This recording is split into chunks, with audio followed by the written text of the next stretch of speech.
Welcome to Mainland, your local regional television station. I'm Rajat Agarwal, and here's what's coming up for you in the news. Guests evacuated from Nelson's biggest hotel. Another forestry worker injured on the job. Everyman Liquidator speaks with Mainland. Icy road conditions cause vehicles to leave the road. A sewage pump station wins an award. And scholarships help our youth to play sports. A call out at 11:30 p.m. last night to the Rutherford Hotel saw hotel guests evacuated for an hour, while fire appliances from Stoke and Richmond were called in to deal with a potential emergency. Guests were made comfortable at a nearby premises, while a discovered gas leak was traced to some industrial freezers. Repairs were then made by a refrigeration engineer. The attending firefighters were decontaminated after the event. Georgia Hamilton is a missing 16-year-old from the Nelson area. According to police, she was last seen in Richmond on the 25th of June. Public posts on the Nelson Facebook page have had some teenagers identify her as being in Richmond Mall as late as Wednesday afternoon. Police do have concerns for her safety. If you know of her whereabouts or think you may have seen her, please contact the Nelson Police by phoning 546-3840. A 22-year-old forestry worker was airlifted by a Nelson Marlborough rescue helicopter late yesterday afternoon. The man was working with a forestry gang in the North Bank area near Renwick when a logging chain snapped and smashed through his cab, leaving him with chest injuries. The helicopter landed near the scene in a muddy and wet conditions to allow the intensive care paramedic instant access to the man. He was treated and stabilized on the scene before being flown to the Nelson Hospital Emergency Department in a stable condition. It was announced this week that the iconic music retailer, The Everyman, was closing its doors in Nelson after 39 years of trading. Chrissy Small caught up with the liquidator Jeff Falloon about the closure and asked if others in the town are suffering a downturn. Jeff Falloon, you're the liquidator of the Everyman business in Nelson. It's a real shock, I think, to the community that we're losing such an iconic retail outlet. When were you called in to deal with the situation, Jeff?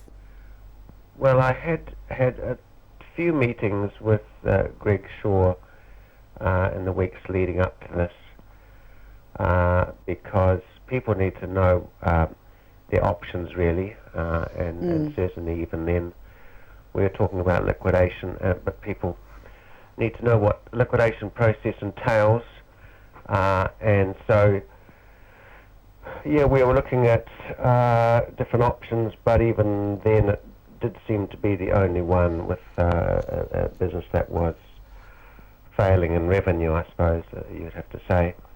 Right. How was Greg when he called you in? I guess he was a bit gutted. I think he'd had time to come to terms with the idea, probably more so than the community really, for which it's quite a shock. But he probably saw the writing on the wall then. Right. Can you tell me how many staff members have been affected by this closure? There are no staff members affected. Right. That's good. Okay, so what is your first step with recouping funds for, I guess there must be a few creditors out there?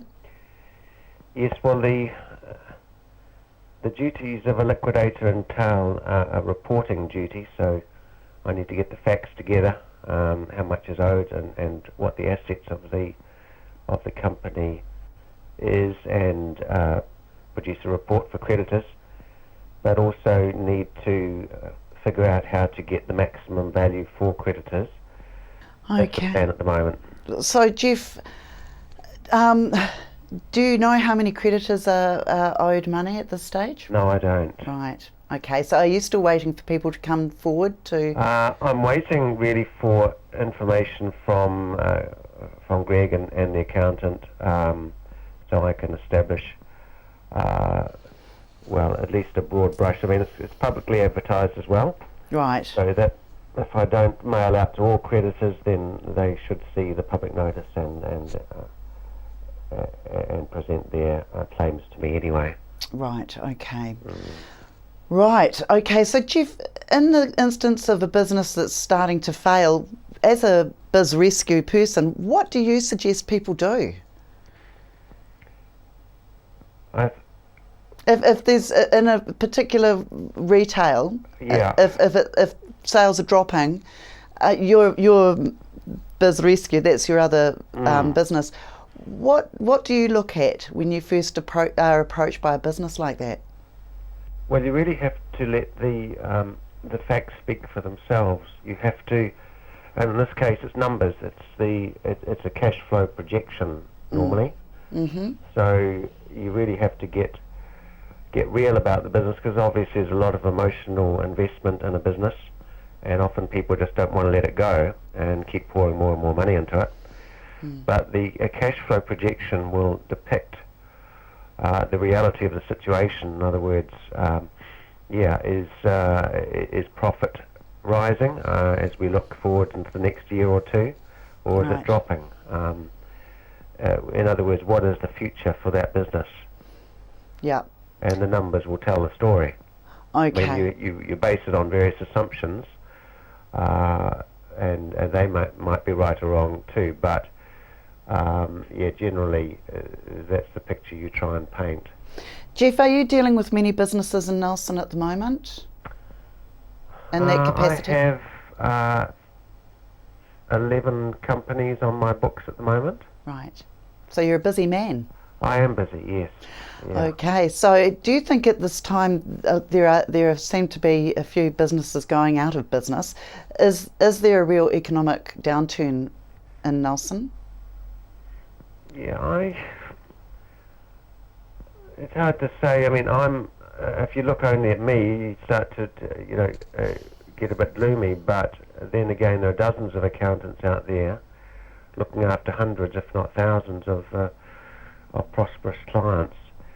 So I only end up with the probably fraction of 1% of businesses. And there are also businesses starting all the time. Right. But some have to end for whatever reason. And yes, some end that they're not insolvent. In other words, they just decide to end. Others fail because of insolvency. They fail for whatever reason. But I'd say it's a very small percentage, really. Right. So you're kind of the man to go to if you start to struggle then. Yes, obviously. that seems to be the niche that I'm filling. Yeah. Right. Well, Jeff Falloon, good luck for next week. I hope it all works out. I know that we have the Next to Normal production has been affected by this. They have sold 90 tickets through Everyman. Do you think they're going to get a chance to see any money? Yes, certainly. I've already passed on. There was some ticket sales post-liquidation, not a liquidation date and time. There is, that's when the line is drawn in the sand. So sales after that, I've already paid that money over to them. Great. For the sales before that, I understand that Greg Shaw has, out of his own private funds, paid that over to them, so that they're not out of pocket at all. Oh, that's a nice goodwill gesture, isn't it? Yes. Yeah. So yes, we both would obviously feel for that production. Well, it's such a valid production, isn't it? Next to Normal. I hope Nelson residents get behind and go and see it. It's probably something that everyone should go and see. Well, look, thank you very much, Greg, and good luck. Yep. And I hope Nelson gets behind this the liquidation sale too. It's their last chance to buy from this iconic retail outlet that we've had for over 40 years. So that's right. It's last chance. It's going to be a bit of a walk down nostalgia street, isn't That's it? right. Yeah. Yeah. Okay, I'll be there. Okay, good. Great. Thanks, Right. Greg. Bye-bye. Bye. Winter has arrived in Nelson and Tasman. Police are asking that people drive carefully after 2 cars went off the road Wednesday evening near the summit of the Takaka Hill due to icy conditions. All alpine and hill roads were icy overnight, and with winter having arrived, it is time to be cautious on these roads and beware of the conditions, especially during the night and early mornings when the ice has built up. MWH New Zealand Limited has won 2 of the top 3 Institute of Public Works Engineering Australasia Awards. The announcement was made at the Institute's annual award ceremony in Auckland last weekend. The IPWEA Awards recognize engineering excellence for infrastructure projects completed in New Zealand in the last 2 years. One of those awards granted to MWH was for the Physical Works Project's $2 million to $10 million award category for the Mapua Wharf Wastewater Pump Station, built on the most contaminated site in New Zealand. The construction of wastewater pump station had never been attempted on a site with such a history of contamination. Due to expected population growth, a new pump station was needed for Mapua in the Tasman district. The proposed new wharf location was acknowledged as one of the most contaminated sites in New Zealand by the former Fruit Growers Chemicals Company manufacturing plant site. MWH New Zealand took on the challenge after being commissioned by the Tasman District Council to evaluate the Mapua wastewater reticulation system and propose how it could meet the expected doubling of the area's population over the next 30 years. The MWH design ensured that the volume of contaminated earthworks and groundwater needing to be dealt with was minimized. Excavated material was not allowed to come into contact with any other land area, vehicle, or person before being transported in lined trucks to the council's landfill. Another challenge was designing and constructing the pump station in a restricted space at Mapua Wharf, a tourist hotspot for people and local bird life. This meant it had to be aesthetically pleasing with no odor. During construction, stringent precautions ensured the health and safety of contractors and the community. Site staff wore full-body protective clothing and had to obtain the appropriate inoculations. MWH, with project partners Tasman District Council and Ching Contracting, delivered a cost-effective outcome that met the project requirements. The project was led by MWH engineers Avik Hadler of Nelson and Grant Shearer in Wellington.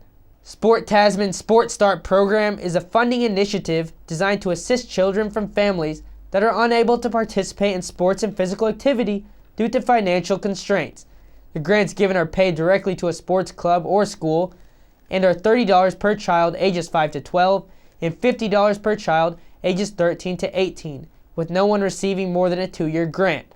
Catherine Wikara of Nelson is a solo mom whose 12 kids cover a variety of sports, from netball, volleyball, rugby, to touch, ripa rugby, football, and softball. Finding money for all of them to play, however, can be a struggle. But with the help of Sport Start, the children can pursue their passions. It has made a difference to us, says Wikara. Otherwise, my children would have been unable to participate in these sports. It can be really daunting when you realize how much each sport costs, and you know your child desperately wants to play, but you can't afford it. 5 of Catherine's children have been among about 200 in Nelson and Marlborough each year to receive modest grants to help pay their sports fees. Another to see firsthand the good that Sports Start has done is Stoke Hockey Club Secretary Robbie Sinclair, who stated, "Team sports build life skills, on and off the turf, and any support that offers children the opportunity to enrich their lives this way has to be a good thing." Currently, funding comes from the Nelson Marlborough District Health Board, Air Rescue, Community Services, and the Rutherford Rotary Club of Nelson. For more information about Sports Start, contact Lynette Lloyd at Sport Tasman 03-923-2320 or email finance@sporttasman.org.nz. After the break, we'll bring you the latest weather update and some events and happenings coming up from around the region.